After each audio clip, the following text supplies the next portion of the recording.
পরে কি বলতেছে some of the people dash to the party can not come, অর্থাৎ এখানে বলা হচ্ছে যে ক্যান নট কাম আসতে পারে নাই, ঠিক আছে। এখানে সাম অফ দ্য পিপল কিছু মানুষ dash to the party can not come, কিছু মানুষ যাদেরকে দাওয়াত দেওয়া হয়েছিল কিন্তু আসতে পারে না, ঠিক আছে। এখানে আমরা অপশন বাদ দিব, আমাদের এই সেন্টেন্সটাতে ভার্ব খুঁজতে হবে। আমরা ইংলিশ শিখতে গেলে অথবা কোনো প্রবলেম সলিউশন করতে গেলে একটা জিনিস সবসময় মাথায় রাখবো যে একটা সেন্টেন্সে ভার্ব খুঁজে নেব, দেন সাবজেক্ট। আমাদের প্রথম ওয়ার্ক হচ্ছে কি, 1 নম্বর ওয়ার্ক হচ্ছে ভার্ব খোঁজা, আর 2 নম্বর ওয়ার্ক হচ্ছে subject.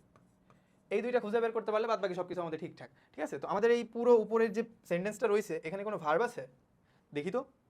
Some of the people to the party can not come, can not come, হ্যাঁ এটাকে আমরা মেইন ভার্ব বলতে পারি? এটাকে তো আমরা মেইন ভার্ব বলতে পারি না, তাই না? কারণ দেখো some of the people to the dash to the party can not come, ঠিক আছে, আসতে পারে না। তো এখানে ক্যান নট কাম আমাদের মেইন ভার্ব না, তাহলে এখানে আমাদের কি লাগবে, একটা মেইন ভার্ব লাগবে, ঠিক আছে। আমাদের সাম অফ দ্য পিপল হচ্ছে একটা সাবজেক্ট, অর্থাৎ এখানে আমাকে শুধুমাত্র একটা ভার্বই লাগবে, অন্য কিছু আমি নিতে পারবো না, একটা ফাইনাইট ভার্ব লাগবে। এখন আমরা অপশনে আসি, ইনভাইটিং, এই ইনভাইটিং কি আমাদের মেইন ভার্ব? মেইন ভার্ব তো না, তো আমাদের এখানে একটা কি লাগবে, মেইন ভার্ব লাগবে। তো ইনভাইটিং হবে না, এটা কেটে দিলাম। তারপর হচ্ছে ইনভাইটেড, ঠিক আছে। ইনভাইটেড এটা পাস্ট টেন্স আছে, ইনভাইট ভার্বের পাস্ট টেন্স, তো এটা উত্তর হইতে পারে, এটাকে আমরা পেন্ডিং রাখলাম। তারপরে হচ্ছে হু ইনভাইটেড। ওয়েট, আমি একটা জিনিস প্রথমেই বললাম যে এখানে সাবজেক্ট রয়েছে কয়টা, একটা, তাই না? একটা সাবজেক্ট রয়েছে, তো আমার ভার্ব লাগবে কয়টা তাহলে? একটা ভার্ব লাগবে। আমাদের কি আর সাবজেক্টের প্রয়োজন আছে? নাই তো।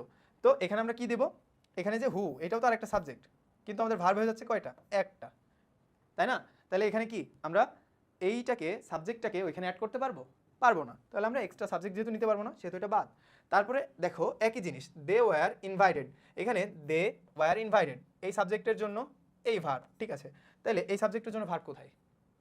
ঠিক আছে না, যে আমার তো সাবজেক্ট একটা রয়েছে, আমার লাগবে কি একটা ভার্ব, সাবজেক্ট রয়েছে ভার্ব লাগবে, ভার্ব নিয়ে আসবো। আরেকটা সাবজেক্ট সহ ভার্ব রয়েছে, সাবজেক্ট সহ ভার্ব রয়েছে, তাহলে তো এরা কমপ্লিট হয়ে গেছে। এই সাবজেক্টের কি হবে? এখানে যদি একটা সাবজেক্ট এখানে আরও একটা ভার্ব থাকতো, অথবা এখানে আরও একটা ভার্ব থাকতো, তাহলে আমরা যে কোনো একটা পিক করতে পারতাম। বাট যেহেতু একটা সাবজেক্ট একটা ভার্ব রয়েছে, আমাদের এই সাবজেক্ট মশাই কি হবে, একদম সিঙ্গেল থেকে যাচ্ছে আমার মতো। তো এই জন্য এটা হচ্ছে যে হবে না, আরেকজন একটা কাপল নিয়ে এসে আমি বসাইতে পারছি না, এখানে আমার সিঙ্গেল একটা ভার্বই লাগবে। তো সিঙ্গেল ভার্ব এখানে কি আছে, ইনভাইটেড। তো আমরা একদম নিশ্চিন্তে দিয়ে দিতে পারি কি, ইনভাইটেড। হ্যাঁ, এই যে সাবজেক্টটা সিঙ্গেল রইলো না, ওর ইনভাইটেড হয়ে গেল, ঠিক আছে।